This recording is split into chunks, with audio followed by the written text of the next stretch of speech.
Alright guys, so in the last video I had mentioned the reference pose and how it relates, and you'll hear me switch between base pose and reference pose. I've been calling it base pose for a long time, but I think it's probably more appropriate to call it reference pose. Anyway, whenever you're working in Unreal Engine, I think it's normally called reference pose, so I'll probably still be flip-flopping between those two naming conventions. But anyway, the important thing is that I discussed the reference pose and how that can affect the weights. I'm going to go over that in this video. Weights. So in Unreal Engine 5 point something, 3 or 4. I think they introduced the skeletal. It might have even been 5.2. It might have been in experimental or beta or something. The skeletal tools. So it's a plugin, and it wasn't always active by default. But if I type in skeletal mesh editing tools, that's what you're seeing over here. So whenever you're in the skeletal mesh, you'll see all these little options over here off to the side. If you go under edit weights and you select a bone, let me try going under bind skin. So if you go under bind skin and you select the bones, then you should see this right here, and this is just showing you the influence that the bone has over the different parts of the body. You'll see that the clavicle has influence over this. Now, the weights are basically used to dictate how far away or how closely it follows each bone. So a weight might be distributed between multiple bones, 3, sometimes 4 bones, and sometimes it's only distributed to a single bone, which would mean that it would always follow that specific bone. So in here you don't have a grayscale right here, but I believe if you go under edit weight, okay, there it goes. It was bugging out on me. So under edit weights, you'll see a grayscale. Black means it has no influence over those vertices, and white means it has full control. Solid white means it has full control over that vertices. And basically that just means that whenever we rotate this bone, it'll follow it by that percent. So 0%, between 0% and 100%. And then all the gray values between black and white, those are going to be between 0 and 100%. And so you'll notice that in a lot of cases, okay, for some reason it's not showing me for that one.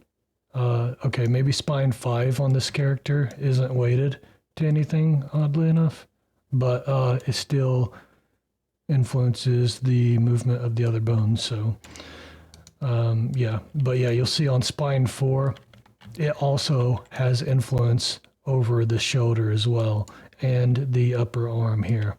So whenever I rotate this, it'll influence that. So why does that matter? Because the offset of those bones is dictated by the reference pose. So the further away from that reference pose you go, the more likely you're going to have deformation issues. Which is why if we come back into the main viewport, if we keep rotating this, you'll see eventually we start losing volume right here, and then it'll start clipping into itself. And if we keep going, you'll see the textures start stretching, and that's because the textures are distributed across the faces of the mesh. And whenever we rotate this, the weights get evenly distributed between the bones. And so what ends up happening is the faces become larger. And because the faces are larger and the textures are mapped onto the faces, that causes the faces, as the faces stretch, it stretches the texture.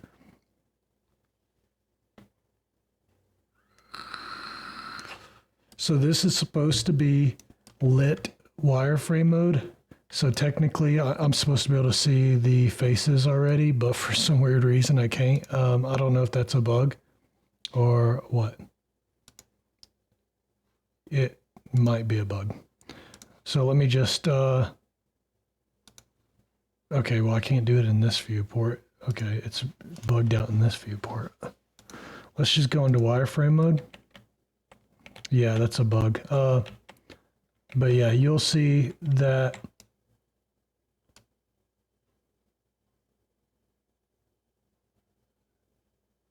one second, it's the way I have to rotate things in here, it's kind of weird.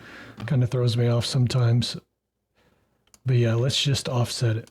So as I offset it, you'll see that as I offset it, those faces become larger and more narrow. Well, basically stretching them out.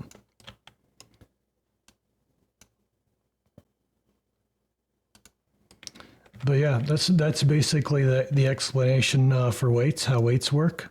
Yeah, so I mean, they're evenly distributed between the bones that they're weighted to. So if you see deformation problems, it could be that the pose you're currently in is very extreme. It could be weighting issues. So here's something that I should probably mention. A lot of people, they go into Blender and they use the auto-generate weights and they think they're done. You know, I'm done. Okay, I've automatically generated my weights. I don't have to do anything. They're good. Wrong. Wrong. Auto-generate weights, it's only to help save you a little bit of time. It's not there to replace human intervention. So automatic weights will automatically try to weight things, but it's going to get things wrong around corners like this, like between the armpits, up here maybe, even around fingers, like right around here, it's going to get them wrong. It might even weight the middle finger to the index finger's bone.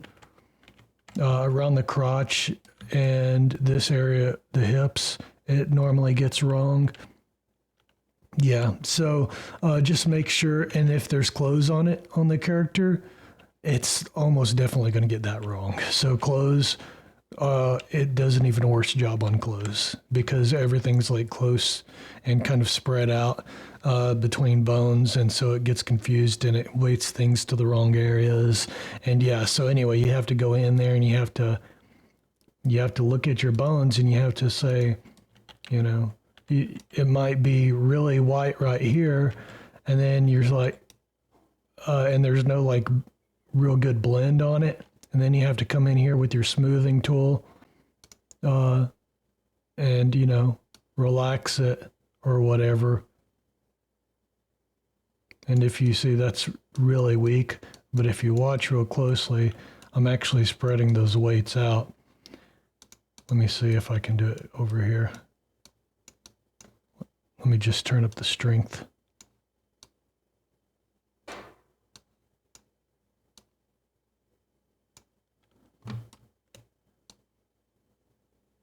Yeah, anyway, it's hard to see in here, which is why I don't like I personally wouldn't use Unreal's skeletal mesh tools to weight something, but if you need to fix a weight on the fly, it might just be better to do it here in Unreal Engine.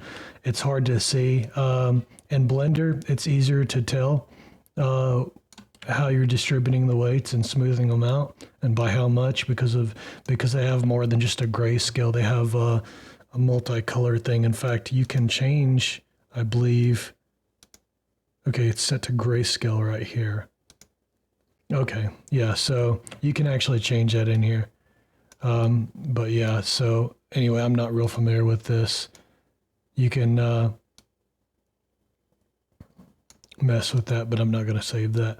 Anyway, the point is that whenever you're using automated weights, you still have to go in there and fix stuff. It's not completely automated. It's going to get most of it for you. Then you have to go in there and you have to pose it in different poses and smooth out the weights. If you don't do that, and I've known people that got hired off of Fiverr and they don't do that. They don't even check their work. Pose them. Have a compilation of extreme poses when you're weighting something, and then pose them in extreme poses to see how it's going to look under different constraints, or whenever it's being strained in different ways. The thing that you need to understand whenever you're weighting things is that you can't get weights 100% perfect. So if I have a large tent, let's say it's the size of Walmart, is a single support pole inside the tent, is it going to keep the entire tent up?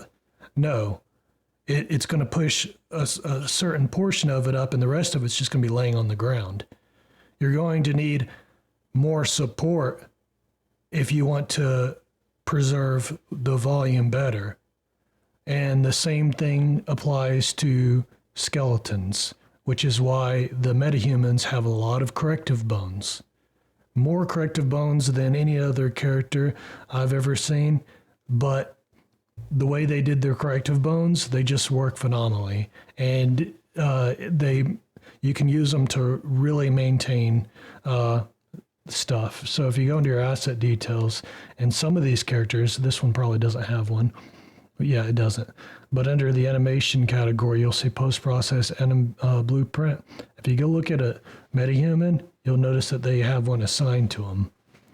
So those post-process animation blueprints on the metahumans, those have pose drivers which reorient the corrective bones to help preserve volume during extreme poses.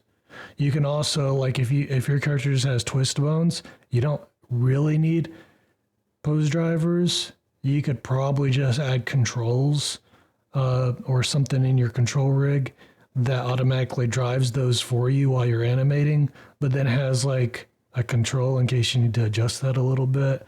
That way, whenever you're creating your animations, you can fix it within your animation data, and you don't need any additional processing power to drive those. That would probably be more appropriate. I'm not sure why they're doing that completely from pose drivers, maybe just to show you how you can do that. I don't think that's very performant. I think it's actually quite heavy on performance. Also, if you have a post-process in blueprint, that's an extra skeletal mesh evaluation that needs to happen on the game thread. And I'll get into the game thread and what all that is later. It's important to know that stuff for animation because it helps you understand the order of evaluation of things and how things work. I'll be going over that in a video here coming soon. But anyway, that's basically everything I wanted to break down there on that part.